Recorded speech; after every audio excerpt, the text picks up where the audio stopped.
Multiculturalism has grown rapidly throughout the United States. The school systems have made it a priority to improve curriculum and implement different cultures into the classrooms. It's our responsibility as future educators to make each student feel welcomed, no matter their race, ethnicity, or religious belief, and that we are meeting all of their language development needs. The first developmental need a child learns is listening. This trait is mimicked by their parents and can be learned throughout the classroom.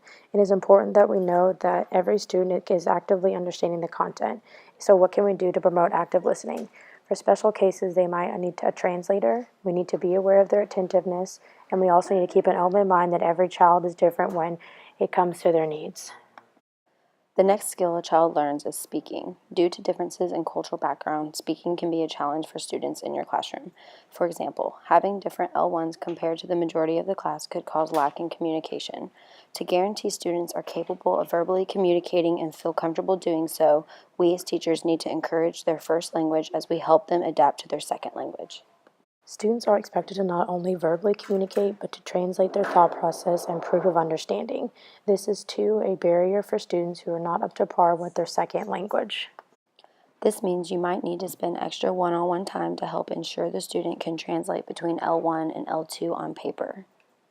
Apart from verbally and written communication, a student will be challenged to read others' verbal communication. This is a valued task because students are required to read daily in different places.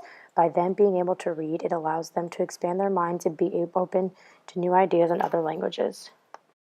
These content areas are required, and we want to make sure we don't strip their culture from them, but encourage diversity in the classroom.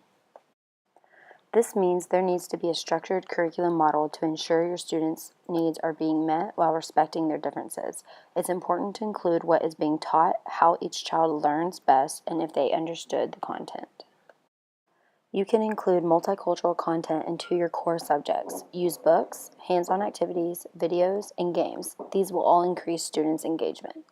You should have classroom activities that allow your students to explore themselves and each other's cultures. This can be done through exploring music, dress up, and through illustrating their culture backgrounds.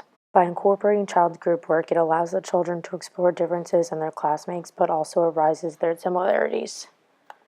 While each child is different, their cultural background is what makes them special. Being different isn't a bad thing. Having a different culture is what makes them unique and allows them to learn from each other. As a teacher, you aren't just adapting to the child's culture, but the parents also. It's important to do your research and get to know each family individually and learn the respectful way to communicate with them. Once you gain respect from the parents, the family involvement will be more successful. Having parent involvement benefits the child's progress and growing in the education. Involvement doesn't have to be just in the child and their classroom, but in the community. This creates a better foundation for the child and better the community by having diverse cultures coming together.